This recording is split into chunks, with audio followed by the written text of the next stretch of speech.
Hello guys, in this video I'm going to show you how to follow artists in the Ticketswap application. The first thing you need to do is enter the app, and here right at the top of your screen you can see a search bar where you can search either events or artists or places. Now usually I will search artists here, just like Coldplay. It is already here.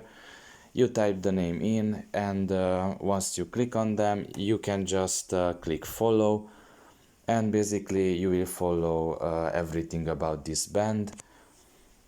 You can go back afterwards, and if you want to view where it is all the artists that you follow, you have to look at the bottom of your right corner in the account option, press on it, and here you can see kind of in the middle of your screen the following option.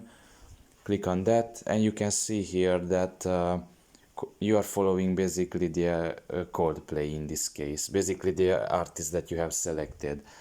So this is how easy it is. It's not something very hard to do. So I really hope, in case you didn't know this, that this video was helpful to you, and thank you for listening, and see you next time. Bye bye.